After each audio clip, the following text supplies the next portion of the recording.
Si je te donne un pot de miel, tu vas manger pour un jour. Si je t'apprends convenablement l'apiculture, tu auras mangé pour toujours. Salut les amoureux des abeilles, c'est encore moi Flo. Du coup là nous nous retrouvons pour un autre tuto. Comment choisir sa ruche pour bien démarrer dans l'apiculture? Il existe plusieurs différentes ruches. Je vais vous les présenter en détail, sans non plus faire des choses barbantes.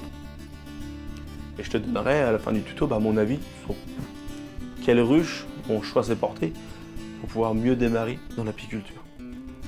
Tout d'abord, il faut savoir qu'il existe différents types de ruches. Il en existe 3. Les ruches traditionnelles, comme la ruche paille, les ruches horizontales, comme celle-ci, et les ruches verticales, comme celle-là. Tout d'abord, la ruche paille. Hop, et voilà, comme son nom l'indique, elle est faite en paille. Son origine date de très longtemps. C'était l'une des premières ruches qui a été créée en paille. Nos ancêtres l'utilisaient bien avant nous, je vous rassure. Elle a été interdite vers les années 40 parce que quand nos arrière-grands-parents voulaient récolter le miel, ils tuaient carrément les saints. Du coup, ça a été interdit. Du coup, il y a eu un petit léger abandon de cette méthode-là, de la ruche paille. Il faut savoir que la ruche paille, du fait de sa rareté, revient de plus en plus à la mode. Car elle est très efficace, non pas par la récolte de miel, mais par la pollinisation. Celui qui a un jardin, qui consomme très peu de miel ou pas du tout de miel, je lui conseille largement ça. Car la pollinisation pour les tomates, pour les melons, pour tous les légumes, même les pommiers, c'est impressionnant. Ça explose. Voire limite ça implose dans certains arbres. Les branches craquent carrément. Pas sous le poids des abeilles, je te rassure, mais sous le poids des fruits. Du coup là-dedans, ça se compose comme ça, une ruche paille torsadée. C'est juste des boudins empilés les uns sur les autres, serrés très efficacement. À l'intérieur, ça forme une cloche. Dedans, on insère un essaim. Il va faire le va-et-vient par ce léger trou qu'il y a devant. Et il va construire les rayons dans ce sens-là. Automatiquement perpendiculaire par rapport à la sortie. Le seul inconvénient de cette ruche, c'est qu'il faut mettre un toit par-dessus. Ça ne sert à rien de la badigeonner de produits, je te rassure. Tu mets un toit dessus, ça suffit largement. Ou soit sous un porche, à l'abri, quoi. Un tôle comme ça suffit. Un toit comme ça suffit largement. Tu poses une pierre dessus. Oui, je sais, être apiculteur, c'est aussi être un peu bricoleur. Surtout pour ce type de ruche. Du coup, voilà. Pour la ruche paille, tout ce qui est production de miel, on oublie. Par contre, c'est idéal pour la pollinisation. Du coup, maintenant, on va se diriger vers la ruche horizontale. Pourquoi horizontale, vous me dites? Tout simplement, hop là. J'ai eu un ami qui a eu un grave accident, qui était apiculteur avant cet accident. Il est devenu paraplégique. Du coup, un soir, à discuter, à parler ensemble, on a eu l'idée, surtout j'ai eu l'idée, en le voyant dans son désarroi, qu'il ne pouvait plus pratiquer l'apiculture, de créer une ruche tanzanienne modifiable. Pourquoi modifiable? Tout simplement, avec ces petits crochets qu'il y a sur le côté, on va gentiment enlever le couvre-cadre, dès qu'on peut. Là, on a accès à l'intérieur de la ruche. Tout simplement, elle tourne, elle permet à un paraplégique, avec autonomie bien sûr des membres supérieurs, de pouvoir faire de l'apiculture. L'avantage de cette ruche, comme je viens de dire, pour les handicapés, elle est accessible. Ils peuvent pratiquer une apiculture en toute sécurité. Pareil pour les enfants. Et surtout, elle a un avantage par rapport aux autres. D'une part, par sa taille, on n'a pas besoin de lever des grosses charges au-dessus. Le couvain peut grandir progressivement de la gauche vers la droite, soit de la droite vers la gauche, avec plusieurs avantages. Au début, on va gaufrer de la cire sur les cadres pour le couvain, qu'on va implanter au fur et à mesure qu'il va grandir. Arrivé au-delà de 10 cadres, on va commencer à mettre des cadres comme ça. C'est les cadres de hausse, d'Adam. Il faut savoir que c'est une ruche tanzanienne qui a été convertie en même taille et même mesure que d'Adam. Je l'ai standardisé pour que ce soit plus facile pour les handicapés, bien sûr. Une fois que le couvain va arriver à ces cadres-là, ils vont commencer à créer des cellules mâles que tu n'es pas censé savoir ce que c'est. Les cellules mâles, c'est pour les mâles. Et dedans, il y a souvent plus de varroa que les cellules ouvrières. Une fois que les cellules mâles vont être créées en dessous, on va les laisser grandir sur les 3 autres cadres qui suivent. Dès lors que les cadres sont bien gaufrés, de haut en bas, la partie du bas, on vient la sectionner avec un couteau pour enlever automatiquement ça. De là, déjà, cette ruche permet déjà une diminution du varroa par sa création d'origine. Après, on va commencer à récolter le miel et ainsi de suite, jusqu'au bout. Il faut savoir que par la suite, après, c'est des grands cadres. Du coup, les grands cadres équivaut à 2 hausses.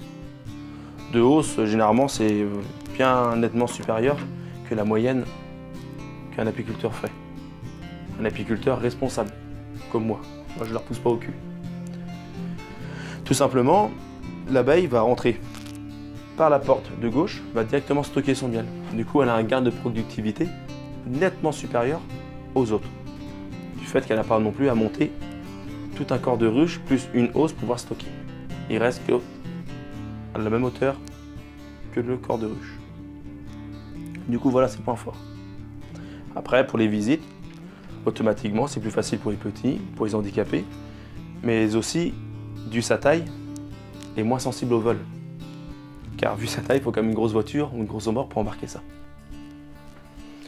Maintenant, je vais vous montrer les différentes ruches verticales. Il en existe d'innombrables. La Langstroth, la Dadan, la ruche d'Adam plastique. Moi, dans l'entreprise, on a choisi la ruche d'Adam 10 cadres. Tout simplement par sa taille, son poids, une fois qu'elle est pleine, elle reste toujours plus légère qu'une ruche d'Adam 12 cadres. Sa standardisation pour la récolte, c'est génial. C'est plus facile. C'est moins coûteux d'acheter plusieurs matériels, il faut mieux standardiser. Mais par contre, il y a 2 petits inconvénients. Celle-ci, elle est faite en pain maritime, certes plus légère que le Douglas que nous faisons dans l'entreprise. Par contre, il faut savoir que ces ruches d'Adam 10 cadres ou 12 cadres, ils ne sont pas faits pour l'apiculture. Ils sont faits pour l'apiculteur. Il faudrait que pour l'apiculture, pour les abeilles, il faudrait que la ruche soit plus large, plus longue et surtout plus haute. Je parle que seulement du corps de ruche. Le corps de ruche ensemble, il faudrait qu'il fasse 80 cm de haut pour idéalement la ruche soit épanouie. Vous imaginez le poids bouger tout ça, c'est énorme. Après, la standardisation a vraiment fait avancer les choses par rapport déjà les fonds en plastique qui sont géniaux. Certes, il y a plein de gens qui ne comprennent pas que le plastique est bon. C'est du plastique alimentaire. Pour les maladies, c'est génial. On lave plus facilement. Il y a moins de risques bactériens. Certains fonds de chez Nicoplast sont entièrement comblés, donc peu d'aération. Pour les montagnes, c'est très bien. Par ici en Bretagne, moi je considère que c'est une zone assez humide. Du coup, j'utilise que les fonds entièrement aérés. Du fait qu'ils sont aérés, il y a possibilité de plusieurs masses d'air qui rentrent dedans. Durant l'été, ça aide à la ventilation. Après, le varroa peut tomber au travers, ou soit dessus, c'est bien plus facile. Durant l'hiver, on peut glisser une plaque en dessous. Mais pour moi, éviter les déperditions de chaleur. Après, la ruche d'Adam, il faut savoir qu'elle est très bien aussi pour les hausses. On peut empiler les hausses verticalement. C'est un gain de place aussi dans les ruchers. Je vais vous montrer. Ça, c'est un toit d'Adam 10 cadres. Hop, le couvre-cadre. Là, on est devant la hausse. La fonction première de la hausse, c'est pour la récolte du miel.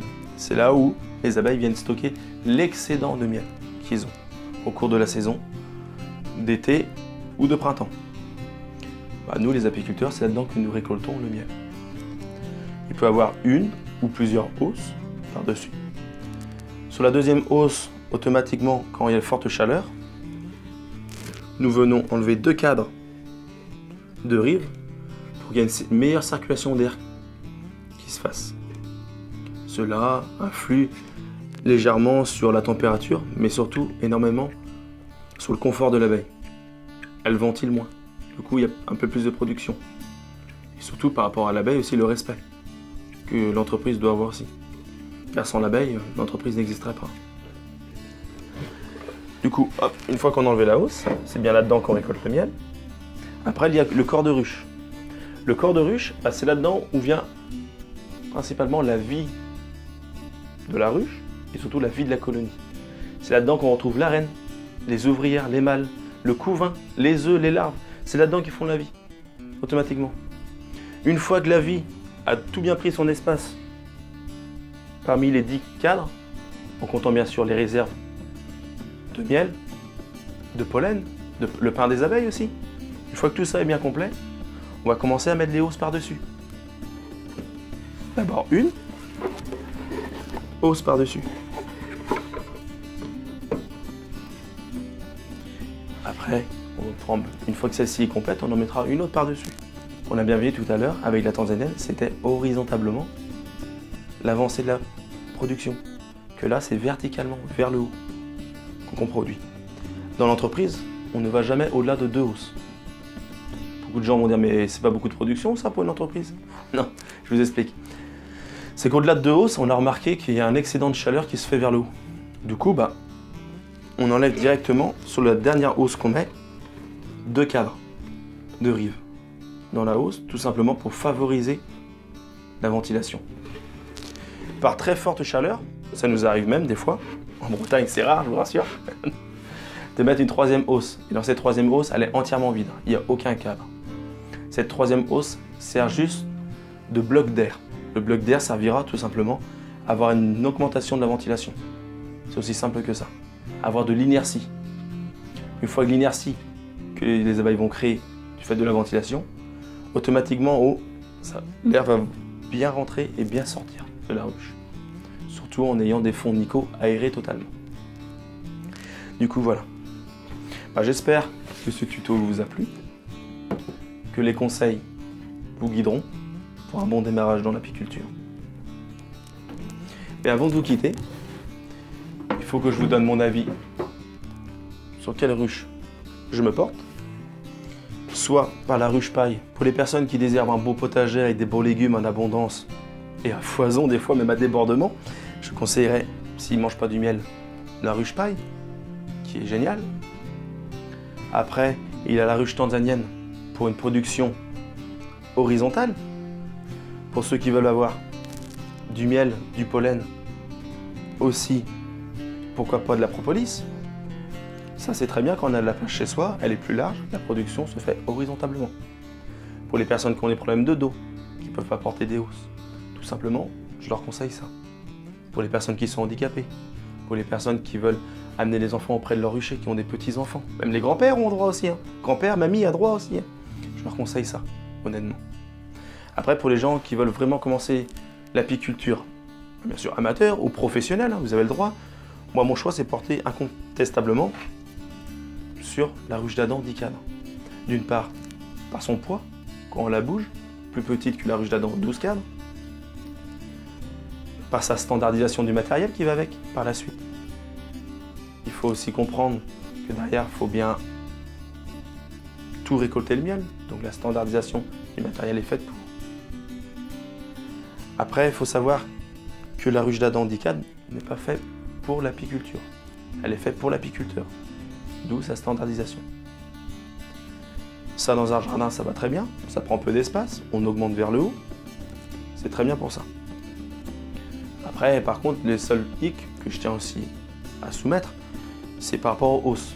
Il faut bien sûr avoir une bonne forme physique au niveau des épaules, car la belle saison, c'est quand même assez lourd. Voilà. Mais mon choix, honnêtement, se porte sur la ruche d'Adam 10 cadres.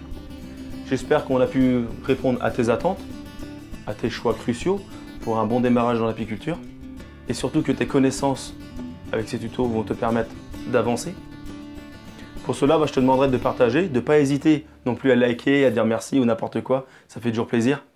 Et surtout à partager. Honnêtement, le partage, c'est la vie. La vie, c'est pour les abeilles que je fais tout ça. C'est pour vous. À toi aussi, je te dis bon vent et puis Kenavo.